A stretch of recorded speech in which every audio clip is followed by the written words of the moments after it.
আমাকে রেপ করে মেরে ফেলা হবে, মব সৃষ্টি করা হবে, আমাকে আত্মহত্যার দিকে ধাবিত করতে চাচ্ছেন। এখন প্রায় রাত 2টো বাজে। আমি আসলে এত গভীর রাতে নিতান্তই বাধ্য হয়ে আসলে আমার এই ভিডিওটা করা।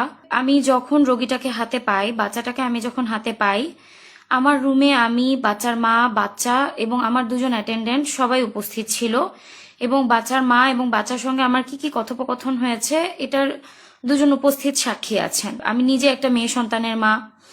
আমার কাছে মনে হয়েছে যে আজকে আরেকজনের মেয়ের সাপোর্টে যদি আমি থাকি, তাহলে আমার নিজের মেয়ের, আল্লাহ না করুক, কোনো ঝামেলা হলে ভবিষ্যতে আমি ওটার একটা ব্যাকআপ পাবো। আল্লাহর কাছ থেকে হয়তো আমি একটা উত্তম প্রতিদান পাবো। সব মশার বিরুদ্ধে সুরক্ষা দিতে এলো বসুন্ধরা এক্সট্রিম অ্যারোসল, মশার বিরুদ্ধে এক্সট্রিম সুরক্ষা। কিন্তু আমি এখন খেয়াল করে দেখছি আসলে এক শ্রেণীর মানুষ, তারা নিজেদেরকে আসলে মাওলানা দাবি করেন, তারা আল্লাহর প্রকৃত প্রিয় বান্দা। তারা নিজেদেরকে আসলে মানে এমন একটা ভাব নিচ্ছেন তারা, যে আমি ইন্টেনশনালি, ইচ্ছা করে তাদের পেছনে নিয়েছি। আমি জন্মসূত্রে একজন মুসলিমের সন্তান, মুসলিম উপায়েই আমার সারা জীবন চলেছে। আমি এখনো 5 ওয়াক্ত নামাজ পড়ি, আমি পবিত্র কোরআন পড়ার চেষ্টা করি, অর্থসহ তাফসির পড়ার চেষ্টা করি, আমি হাদিস পড়ার চেষ্টা করি। আমি আমার সামর্থ্যের মধ্য থেকে শুধু চেষ্টা করেছিলাম যে এই অসহায় ইয়াতিম মেয়েটার সাথে যে অনাচারটা হয়েছে, এই অনাচারটার যেন উপযুক্ত বিচার হয়। এখন এই অনাচারকারী যদি হুজুর হয়ে থাকেন, তাহলে হুজুরের বিচার হবে, যদি অন্য কেউ হয়ে থাকে তাহলে তার বিচার হবে। আমি যা ভার্বালি শুনেছি, আমি সেটার ওপরেই ভিডিওটা করেছি। এখন আমি আসলে ইদানিং যে ব্যাপারগুলো ফেস করছি, যে আমি অলরেডি মানে কিছু টেলিভিশন চ্যানেলকে ব্যাপারটা জানিয়েছিলাম যে আমি আমার জীবনের উপর একটা থ্রেটে আছি। মানে আমি জানি না কেন এই ব্যাপারটাকে পুরোপুরি তারা নিজেদের কাঁধে তুলে নিয়েছেন। নিজেদের মানে তারা ভাবছেন যে আমি ইন্টেনশনালি শুধু হুজুরদেরকেই বকাবকি করেছি। আমি বাচ্চার কাছে যা শুনেছি, বাচ্চার মায়ের কাছে যা শুনেছি, এখন অপরাধী হুজুর হলেও অপরাধীর একমাত্র পরিচয় সে অপরাধী। এবার সে হুজুর হোক, সে সাধারণ মানুষ হোক। ভাবতে খুব খারাপ লাগছে, একজন চিকিৎসকের জন্য এটা খুব দুঃখজনক অভিজ্ঞতা। আমাকে রেপ করে মেরে ফেলা হবে, মব সৃষ্টি করা হবে, আমাকে যেখানেই পাবে রাস্তায় কুপিয়ে মেরে ফেলা হবে, এই জাতীয় থ্রেটগুলো আমি পাচ্ছি। প্রত্যেকদিন, সারাদিন, সারা রাত আমার মোবাইলে অনবরত টেক্সট আসতে থাকে।